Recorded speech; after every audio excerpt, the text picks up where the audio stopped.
Waller County, Texas is the kind of place where neighbors know each other's families, their histories, and their flaws. But less than 2 weeks into the new year of 2023, a frantic 911 call shattered the rural quiet. It wasn't a stranger reporting a crime. It was a father, Rodney Dykes, calling about his 21-year-old son, Jared. Waller County 911. Yes, ma'am. My name is Rodney Dykes. I need an ambulance and police at 2060 Hollow Boulevard. Okay, what's going on? I don't know everything, but my son's wife is dead. No, she's down and there's no head on her body. There's no head on her body. When first responders pulled up to the property on Oak Hollow Boulevard, they expected a tragedy. Perhaps a drug overdose, given the family's troubled history. What they walked into, however, was a scene straight out of a psychological horror film. It's a gruesome scene at best. Sheriff Troy Guidry said Jared Dykes shared a home with his new bride that is directly behind his parents' home in the Oak Hollow subdivision. On Wednesday afternoon, Dykes went into his parents' house and said something that concerned them. When they saw something wasn't feeling right for them, they approached the house that they were living in, and that's when they found what they found. Guidry said Dykes' wife, Angie Diaz, was found partially dismembered and a kitchen knife is believed to be the murder weapon. Guidry said Dykes was then arrested. We brought him back for his witness statement, and that's when he confessed to it. Just 3 months earlier, 21-year-old Jared James Dykes and 21-year-old Angie Diaz were smiling for wedding photos, celebrating what looked like a whirlwind romance. Now, Angie lay on the floor of their small home, surrounded by a sea of violence, while Jared sat nearby, crying on the floor.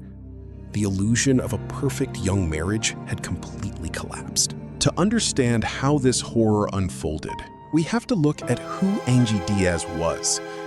Born in Nicaragua, Angie was raised by a single mother who worked tirelessly, often traveling to Costa Rica to send money back home.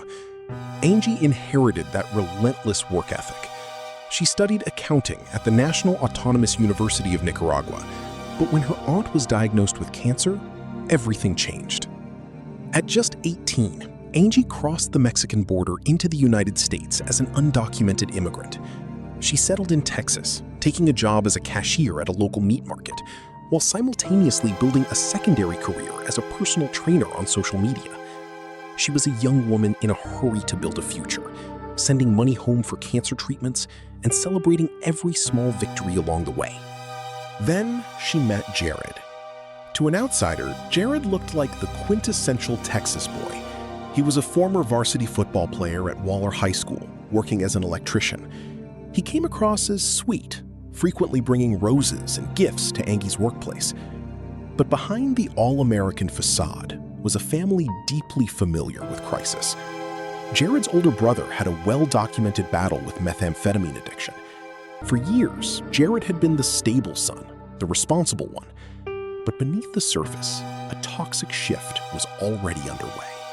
Angie's friends note that just before meeting Jared, she was planning to marry a man named Jose. But that relationship cooled when Jose grew distant. Enter Jared, attentive, romantic, and exactly what Angie thought she needed. By October 2022, around her 21st birthday, they were married. But it wasn't just love driving the timeline. Angie had recently been in a car accident, and rumors of potential deportation were looming. She was desperate to anchor her life in the United States. Her uncle even warned her, don't get married just for legal documents. Angie insisted it was real. But the cracks showed immediately.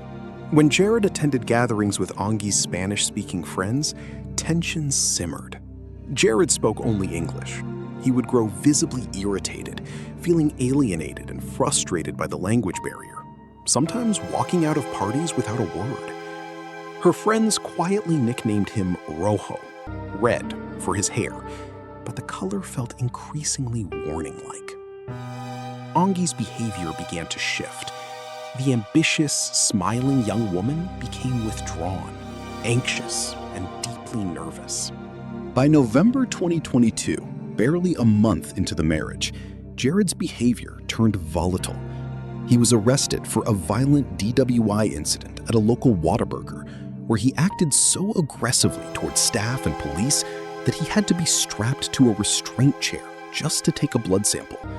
He was out on bond when 2023 began. Then came the night of January 8th, just 3 days before the murder. Jared had started using methamphetamine, the very drug that had torn his family apart years prior. That same night, Angie told a coworker that a massive fight had broken out. When she got out of the shower, Jared assaulted her. The next day, Angie walked into the meat market with a deep bruise on her shoulder. She told her boss and a coworker the truth. She was done. She was leaving him, and she was never getting married again. She even forced Jared to stop sleeping in their home, sending him back to his parents' house on the property. Angie was drawing her boundaries, but she ran out of time. On January 11th, Jared returned home around 4 a.m. At 12:30 p.m., he walked into his parents' kitchen. His mother, Lynn, noticed something strange. Jared was holding a cell phone that didn't belong to him. When she pressed him, he claimed he had multiple phones.